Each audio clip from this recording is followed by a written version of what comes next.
Horror कहानियाँ। खून की प्यास पार्ट 2। और उसके बाद वो जंगल एक बार फिर से सुमन की चीखों से गूंज उठा। लेकिन आज की रात सुमन की चीखों को सुनने वाला वहां पर कोई भी नहीं था। अगर वहां पर कोई मौजूद था तो बस हरिया, जो कि अब एक भेड़िए में बदल चुका था। सुमन के बालों को पकड़कर घसीटते हुए वो जंगल के बीचों बीच एक जगह पर ले जा रहा था। अगली सुबह गांव में। अरे भाई, पता नहीं क्या बात है, अपने गांव का हरिया किसान और उसकी पत्नी सुमन दोनों गायब हैं। दोनों का कोई अता पता नहीं। अरे कैसी बातें कर रहे हो भाई, ये कब हुआ है? अरे पूरे गांव में खबर फैली पड़ी है। कल रात को दोनों खेत की तरफ जा रहे थे, लेकिन लौटकर आए ही नहीं। तो हो सकता है अपने खेत पर होंगे। पूरा गांव ढूंढ कर आया है भाई। जानते हो क्या मिला वहां पर? क्या हुआ भाई? क्या मिला? बताओ हमें, क्या मिला? अरे हरिया की पत्नी सुमन के कपड़े पड़े हुए थे। शरीर का एक एक कपड़ा फटा हुआ झोपड़ी के बाहर पड़ा था, लेकिन दोनों पति पत्नी का कोई पता ठिकाना नहीं था। अरे भाई, लेकिन उसका जो दोस्त है ना रामू किसान, उससे पता करके आते हैं ना। अब तक तो दोनों साथ ही खेत पर जाया करते थे। हाँ, हमें उसके घर जाना चाहिए भाई। चलो वहाँ चलते हैं, चलो। वो सारे लोग रामू के घर पर पहुंचते हैं। रामू अपने घर के बाहर बैठकर हुक्का पी रहा था। आज सारे के सारे लोग टोली बनाकर मेरे घर क्यों आ रहे हैं? क्या कोई मर गया क्या भाई? अरे कैसी बातें कर रहे हो? तुम्हारा सबसे अच्छा दोस्त हरिया और उसकी पत्नी गायब है और तुम यहाँ बैठकर हुक्का पिए जा रहे हो, हैं? रामू ने अजीब सी नजरों से उन सब गांव वालों की तरफ देखा, जिसकी वजह से वो लोग एक बार के लिए डर गए। गायब है? अरे गायब नहीं है, मुक्ति मिल गई है। उन दोनों को मुक्ति मिली है। इस दुनिया में आकर हर इंसान पाप करता है और उसे उसके पापों के लिए मुक्ति मिलना बहुत जरूरी है। अरे ये कैसी बहकी बहकी बातें कर रहे हो भाई, हैं? और इसका चेहरा अजीब सा क्यों लग रहा है? लगता है दोस्त के मरने का गम बैठ गया है। पागल हो गया है शायद ये पागल। ये बात सुनते ही रामू चीख कर जोर से चिल्लाते हुए कहता है, पागल मैं नहीं हूँ, पागल तुम सब हो। और ये शैतानी जंगल अब तुम में से किसी को नहीं छोड़ने वाला, सबको खा जाएगा। याद रखना मेरी बात।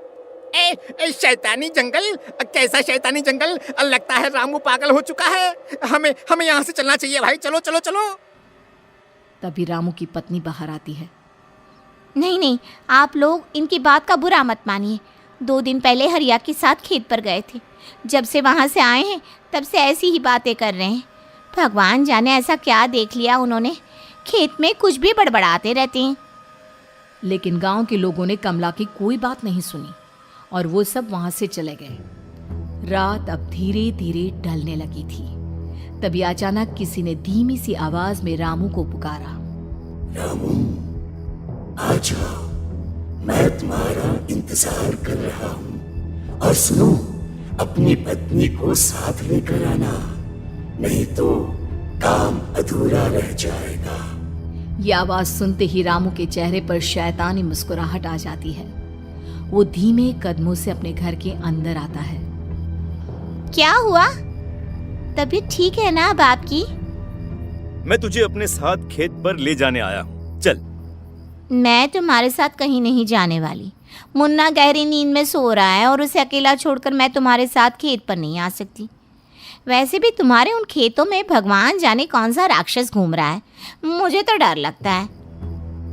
रामू गुस्से में दांत पीसता अपनी झोपड़ी से बाहर आ जाता है और कमला गहरी नींद में अपने बच्चे के साथ सो जाती है। तभी अचानक रात को रामू की झोपड़ी के ऊपर एक साया वही गाना गुनगुनाते हुए घूमने लगता है जो हरिया के मोबाइल में बजा करता था। मैं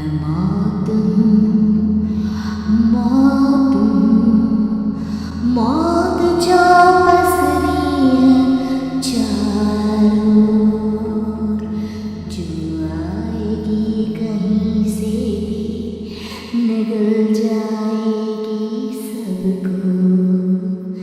मैं मार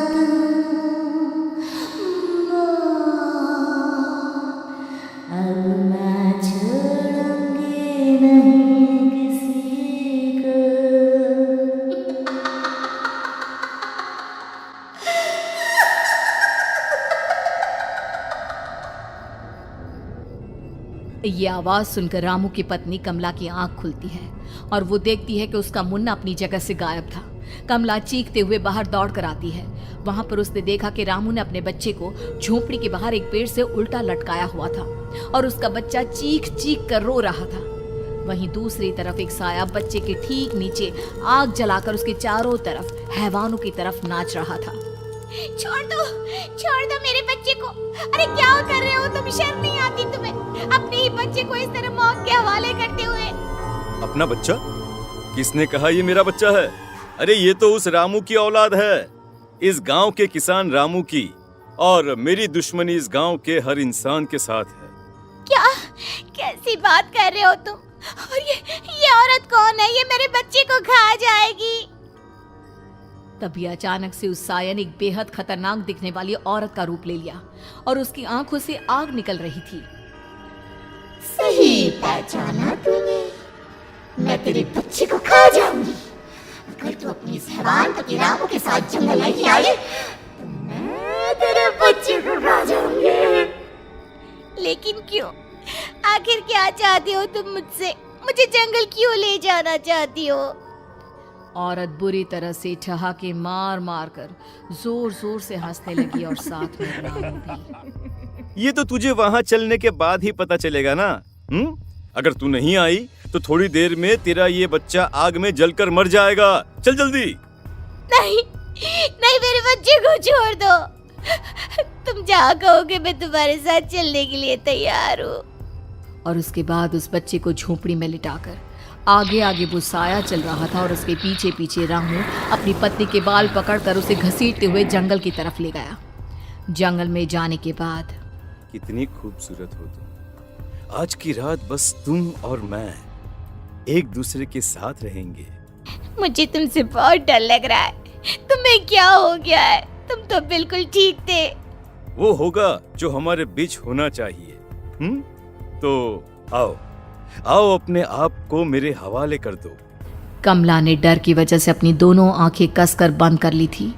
रामू ने बुरी तरह से चीख कर कमला से कहा, आंखें खोलो अपनी और मेरी तरफ देखो। कमला ने जैसे ही अपनी आंखें खोली उसने देखा कि रामू एक खतरनाक खूनी हैवान में बदल चुका था। कौन हो तुम? जाने दो मुझे। क्या चाहते हो मुझसे? वही जो एक आदमी एक औरत से चाहता है।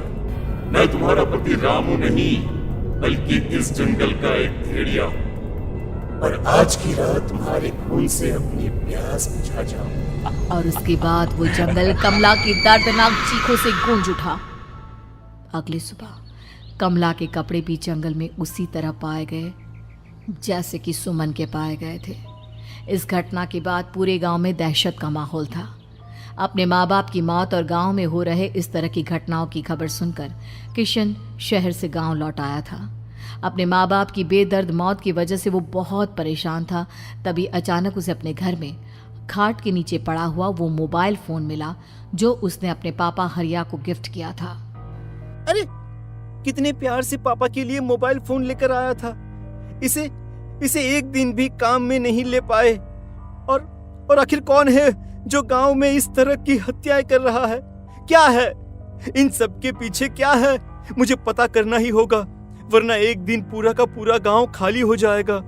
इस गांव में एक भी जिंदा इंसान नहीं बचेगा। गांव के लोगों की मदद करने के इरादे से किशन अपने गांव से दूर एक दूसरे गांव में बहुत बड़े तांत्रिक के पास मिलने के लिए गया। तांत्रिक बाबा, अब आप ही कुछ उपाय बता सकते हैं। भगवान जाने हमारे गांव को किसकी नजर लग गई है। नजर नहीं लगी है, किसी ने तुम्हारे गांव को बद्दुआ दी है। किसी सताई हुई आत्मा का प्रकोप है और अब वो पूरे गांव में किसी को नहीं छोड़ेगी जब तक उसकी आत्मा को शांति नहीं मिल जाती। अरे लेकिन ऐसा कौन है बाबा? किसकी आत्मा है और कैसे मिलेगी उसे शांति? मौत है, मौत कहीं से भी आएगी और सबको निगल जाएगी। इससे बचने का सिर्फ एक ही उपाय है, लेकिन उस उपाय को करना आसान नहीं होगा। जो भी उस उपाय को करने की कोशिश करेगा उसकी जान जा सकती है। भले ही मेरी जान चली जाए, लेकिन मैं अपने गांव के लोगों की जान बचाने की पूरी कोशिश करूंगा बाबा। तो ठीक है, फिर अगली अमावस की रात जैसा मैं कहता हूँ वैसा ही करना। अमावस की रात तांत्रिक के बताए अनुसार किशन अपने साथ केरोसिन लेकर जंगल की तरफ चल पड़ा। उसके हाथ में देवी के मंदिर का सिंदूर भी था। किशन जंगल के बीचों बीच पहुंचा। ये देखकर उसकी आंखें फटी की फटी रह गई। वहां एक उबलते पानी का तालाब था और कई लोगों की लाश लटक रही थी। किशन की माँ बाप की लाश भी वहीं थी। माँ, बापू, क्या हो गया? ये क्या हो गया? तभी वहां पर एक औरत और आदमी आते हैं। उन्हें देखकर किशन चौंक जाता है। गोपाल काका, आपकी तो 5 साल पहले मौत हो गई थी। और निर्मला काकी, आप? मौत तो हो गई थी, लेकिन तुम ये नहीं जानते कि हमारी मौत कैसे हुई थी। क्या कहना चाहते हैं आप? कुछ नहीं, बस ये जान लो कि अब इस गांव में कोई जिंदा नहीं बचेगा। लेकिन क्यों काकी? क्योंकि 5 साल पहले इन गांव वालों ने मुझे डायन बताकर पत्थर मार मार के मार डाला। मेरी कोई गलती नहीं थी। गांव का एक बच्चा क्या लापता हुआ, सारा इल्जाम मेरी पत्नी पे डाल दिया। और जब मैंने निर्मला की जान बचाने की कोशिश की तो मुझे भी मार डाला। आपके साथ ये बहुत गलत हुआ काकी, लेकिन आप जो कर रहे हैं वो भी सही नहीं है ना?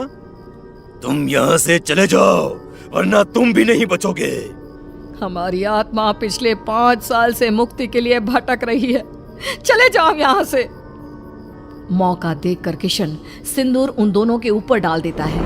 उनका शरीर जलने लगता है और वो भयानक तरीके से चिल्लाने लगते हैं। अगले ही पल किशन उनके ऊपर केरोसिन डाल देता है और वो दोनों जल जाते हैं। किशन अपने माँ बाप और दूसरी लाशों का अंतिम संस्कार करवाता है और अपने घर लौट आता है।